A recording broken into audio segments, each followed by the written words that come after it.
Hello guys. So, welcome sa inyong lahat. So, ang pag-uusapan natin ngayon is kung paano ba mag-register sa Plan Pro Metrics. Kasi yung iba nagtatanong kung paano ba mag-register. So, ang kailangan nyo lang gawin is i-fill up itong dalawa. Itong ating personal information and yung ating account information. So, yung iba nagtatanong din kung libre lang ba ang pag-register. Opo, libre lang po ang pag-register sa Plan Pro Metrics. So, ang gagawin po natin, let's make an example. So, sabihin natin yung first name natin is Juan. Then, yung ating middle name is Lopez. And yung ating last name is De La Cruz.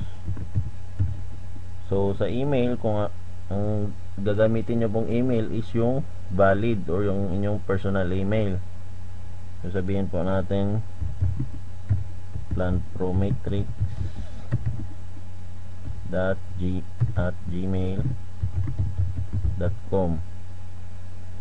So dito rin po sa ating account information, kung ano po yung gagamitin natin na username, sabihin natin 1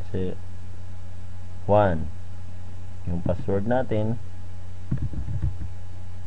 Kaya na po bahala kung gano'ng kahaba yung password ninyo. And make sure lang po na meron kayong sponsor or yung inyong upline. So after po nun, kailangan nyo na lang gawin is click register. So pag registered na po kayo, pag okay na po, so ang next po natin na gagawin is to log in sa ating account. Kailangan po natin mag-log in para alam po natin kung paano mag-pay in o paano magbayad. So log in po natin yung account. Halimbawa po sa akin,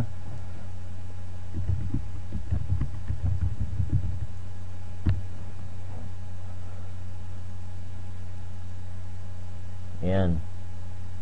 So diretso po tayo sa payment and codes. Dito po.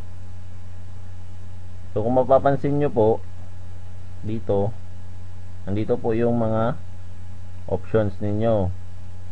So pwede po kayo magbayad sa Smart Money, pwede po kayo magbayad sa LBC, ML, Western Union, or sa Cebuana. And ito po yung info ng papadala ninyo. Yun po. So after nyo po magpadala, kung meron na po kayong payment details, ang kailangan nyo naman pong gawin is i-fill up itong payment informations para po matanggap ng admin. So yung payment nyo po, kailangan po before 3 PM kasi yung cut off time po itong 3 PM.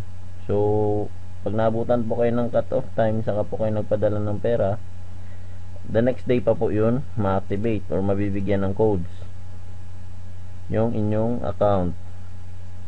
So yun lang po, maraming salamat and happy earnings po sa ating lahat.